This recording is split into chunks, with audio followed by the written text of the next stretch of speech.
আজি হৈছে 13 মে আৰু 13 মে তাৰিখটো ধাৰ্য কৰা হৈছে ডে এগেইনষ্ট সুপাৰষ্টিচিয়াছ বিলিফ মানে হৈছে অন্ধবিশ্বাসৰ বিপক্ষে থিয়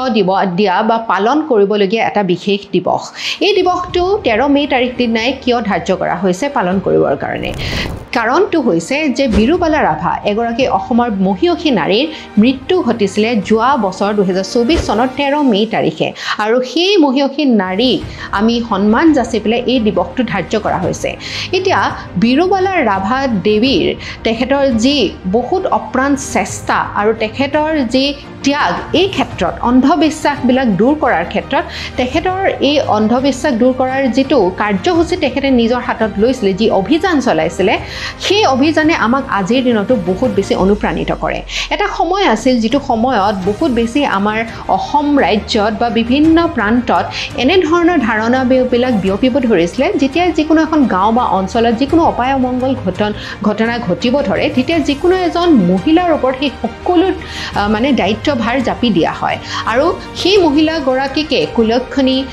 তেখেতক যখিনী বা এনে ধৰণৰ অপবাদ জাপি দি পেলাই তেখেতকে সেই সমগ্ৰ অপায় অমংগলৰ কাৰণ হিচাপে বিবেচিত কৰা হয় আৰু এনে ধৰণৰ মানসিকতাই সেই পাৰ্টিকুলাৰ মহিলাগৰাকীৰ ওপৰত বহুখিনি মানসিক অশান্তি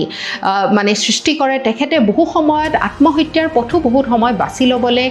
চেষ্টা কৰে আৰু এনে অৱস্থাও বহু সময়ত হৈ পৰে যে ছ'চাইটি বা সমাজে তেখেতক ডাইনী বুলি হত্যাও কৰি পেলায় তেনেধৰণৰ অবিচাৰৰ এগেইনষ্টত বিৰুবালা ৰাভা দেৱীয়ে বহুত সাহসেৰে থিয় দিছিল আৰু এনেধৰণৰ নাৰীসকলক আগুৱাই নিবৰ কাৰণে তেওঁ অপ্ৰাণ চেষ্টা কৰিছিল ইয়াৰ আঁৰৰ কাহিনী যদি আমি চাবলৈ যাওঁ তেনেহ'লে আমি বিৰুবালা ৰাভা দেৱীৰ তেখেতৰ জীৱনৰ কথা অলপ বুজিবলৈ চেষ্টা কৰিব লাগিব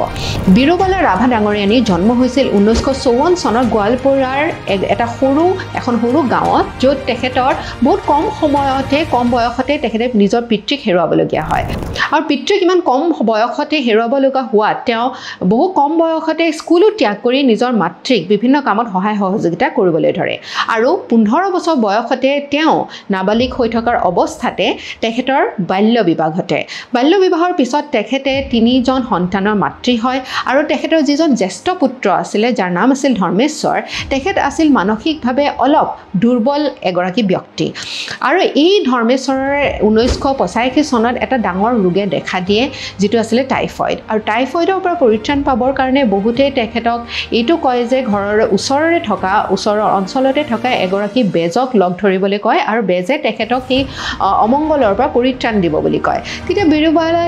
ৰাভা দেৱীয়ে উপায় নাপায় সেই বেজৰ ওচৰলৈ যাৰ বেজে এটা বিৰাট আশ্চৰ্যজনক কথা কয় যে তেখেতৰ পুত্ৰৰ হেনো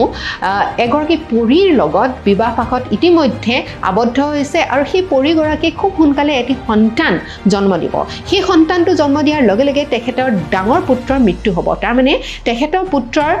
লাইফ বা জীৱন কেৱল আৰু 3 দিনহে আছে বুলি তেখেতক কয় বিৰুবালা দেৱীৰ সেই কথাখিনি শুনি বৰ বিশ্বাস নজন্মিলে আৰু তেখেতে নিজৰ সন্তানক ঘৰত লৈ আনি বেলেগভাৱে আৰু শুশ্ৰূষা কৰিবলৈ আৰম্ভ কৰে আৰু তেতিয়া পিছত যেতিয়া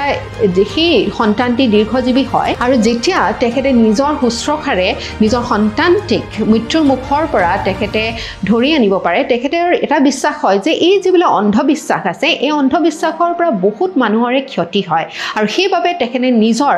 অঞ্চলৰ পৰা নিজৰ গাঁৱৰ যিখনৰ নাম আছিলে ঠাকুৰবিলা সেই ঠাকুৰবিলা গাঁৱৰ পৰাই তেখেতে এটা মিছন এটা অভিযানত নামি পৰে আৰু তেখেতে এই সমগ্ৰ অসমতে যিবিলাক অন্ধবিশ্বাস চলি আছিলে সেই অন্ধবিশ্বাসবিলাকৰ বিৰুদ্ধে তেখেতে মাত মাতিব আৰম্ভ কৰে আৰু মিছন বিৰুবালা বুলি এটা বিশেষ অভিযান আৰম্ভ কৰে আৰু তেওঁৰ এই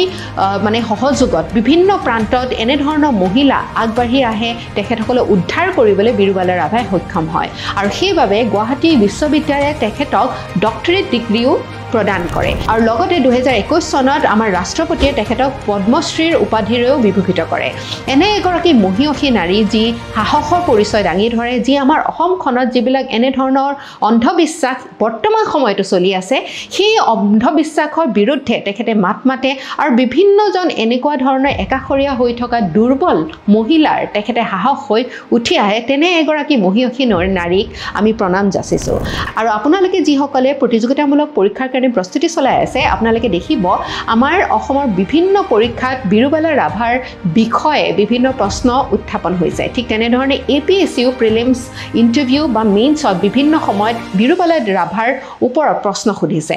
আপোনালোকেও যদি APSC বা প্ৰশাসনিক বিষয়া হ'বৰ কাৰণে প্ৰতিযোগিতামূলক পৰীক্ষাৰ কাৰণে প্ৰস্তুতি চলাই আছে তেন্তে আমাৰ কেৰিয়াৰ ক্লাছৰ এটা বিশেষ কোৰ্স খুব সোনকালে আৰম্ভ হ'বলৈ গৈ আছে তাত আপোনালোকে যোগদান কৰি নিজৰ সাফল্য নিশ্চিত কৰিব পাৰে তাৰ বাবে আমাৰ অফিচিয়েল নম্বৰ 6003370066 যোগাযোগ কৰিব পাৰে